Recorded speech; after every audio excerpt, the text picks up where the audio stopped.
दोस्तों, स्वागत है आपका अपने YouTube channel study unlimited zero में। आज हम बात करने वाले हैं न्यायालय द्वारा जारी रिट के प्रकार के बारे में। ठीक है, जो कि आजकल बहुत ही एग्जाम में पूछा जा रहा है। ठीक है, रिट कितने प्रकार की होती है? रिट होती है 5 प्रकार की। ठीक है, संवैधानिक उपचारों। पहले हम समझ लेते हैं कि रिट का मतलब होता क्या है।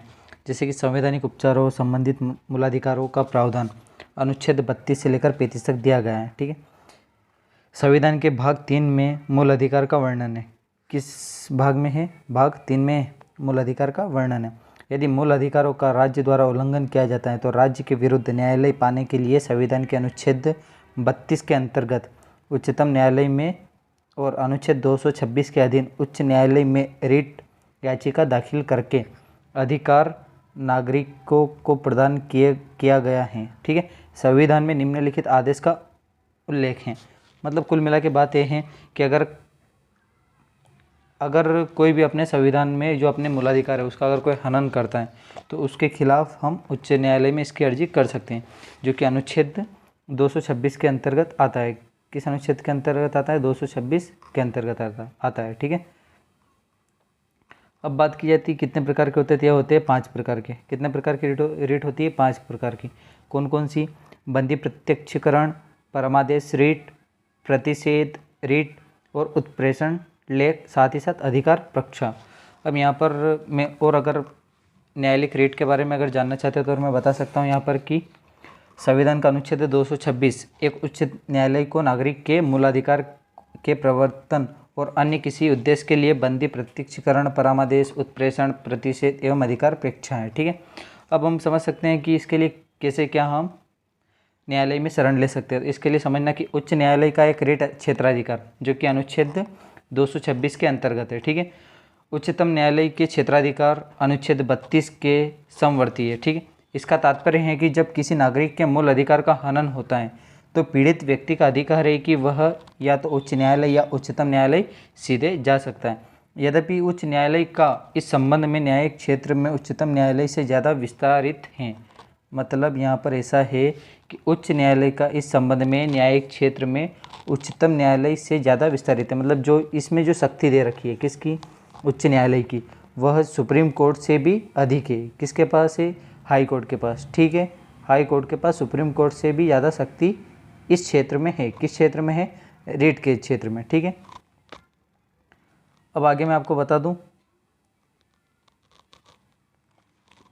विस्तारित है। ऐसा इसलिए क्योंकि उच्चतम न्यायालय सिर्फ मूल अधिकार के प्रवर्तन संबंधी आदेश दे सकता है, न कि किसी अन्य प्रयोजन के लिए। अर्थात इसका विस्तार ऐसे मामले में नहीं जहां एक सामान्य कानूनी अधिकार के उल्लंघन का आरोप लगाता है। ठीक है, जैसे कि मैं आपको उदाहरण देता हूँ एक कि चंद्र कुमार मामला जो कि 1997 में हुआ था। उच्चतम न्यायालय ने व्यवस्था दी कि उच्च न्यायालय एवं उच्चतम न्यायालय के रिट क्षेत्राधिकार संविधान के एक मूल ढांचे के अंग है। इसका तात्पर्य होता है कि संविधान संशोधन के जरिए भी इसमें कुछ जोड़ाया घटाया नहीं जा सकता। ठीक है ना, आप किसी के मूलाधिकार के साथ छेड़छाड़ नहीं कर सकते। अब यहाँ पर पहला हमारा है बंदी प्रत्यक्षीकरण। इसके बारे में हम जान लेते हैं कि बंदी प्रत्यक्षीकरण होता क्या है। यह रिट उस अधिकारी के विरुद्ध दायर किया जाता है जो किसी व्यक्ति को बंदी बनाकर रखता है। इस रिट को जारी करके कैद करने वाला अधिकारी को यह निर्देश दिया जाता है कि वह गिरफ्तार व्यक्ति को न्यायालय में पेश करे। इस रिट का उद्देश्य मूल अधिकार में दिए गए दैहिक स्वतंत्रता के संरक्षण के अधिकार का अनुपालन करना है। यह रिट अवैध बंदीकरण के विरुद्ध प्रभावी कानूनी राहत प्रदान करता है। ठीक है, अगला है हमारा परमादेश रिट। कौन सा है? परमादेश रिट। यह रिट न्यायालय द्वारा उस समय जारी किया जाता है जब कोई लोक अधिकारी अपने कर्तव्य का निर्वहन से इनकार करे और जिसके लिए कोई अन्य विधिक उपचार, कोई कानूनी रास्ता प्राप्त न हो। इस रिट के द्वारा किसी लोक पद के अधिकारी के अतिरिक्त अधीनस्थ न्यायालय अथवा निगम के अधिकारी को भी यह आदेश दिया जा सकता है कि वह उसे सौंपे गए कर्तव्य का पालन सुनिश्चित करे। ठीक है, अब तीसरा हमारा आता है प्रतिषेध रिट। यह रिट किसी उच्चतर न्यायालय द्वारा अधीनस्थ न्यायालय के विरुद्ध जारी की जा सकती है। ठीक है ना, जो न्यायालय के ऊपर भी रिट जारी होती है। ठीक है ना, कौन सी? प्रतिषेध रिट। इसमें ऐसा एक विरुद्ध जारी की जाती है। इस रिट को जारी करके अधीनस्थ न्यायालय को अपनी अधिकारिता के बाहर कार्य करने से रोका जाता है। इस रीट के द्वारा अधीनस्थ न्यायालय को किसी मामले में तुरंत कार्यवाही करने तथा की गई कार्यवाही की सूचना उपलब्ध कराने का आदेश दिया जाता है। चौथा है हमारा उत्प्रेषण लेख। यह रीट भी अधीनस्थ न्यायालयों के विरुद्ध जारी किया जाता है। इस रीट को जारी करके अधीनस्थ न्यायालय को यह निर्देश दिया जाता है कि वे अपने पास संचित मुकदमे के निर्णय लेने के लिए उस मुकदमे को वरिष्ठ न्यायालय अथवा उच्चतर न्यायालय को भेजे। ठीक है। उत्प्रेषण लेख का मतलब उच्चतर न्यायालय द्वारा अधीनस्थ न्यायालय में चल रहे किसी मुकदमे को लेख की समीक्षा मात्र है। इसका तात्पर्य यह नहीं कि उच्चतम न्यायालय अधीनस्थ न्यायालय के निर्णय के विरुद्ध है। अब आखिरी हमारी रीट बचती है अधिकार प्रक्षा लेख। ठीक है। इस रीट के द्वारा उस व्यक्ति के विरुद्ध जारी किया जाता है जो किसी लोक पद को धारण करता है जिसे धारण करने का अधिकार उसे प्राप्त नहीं है।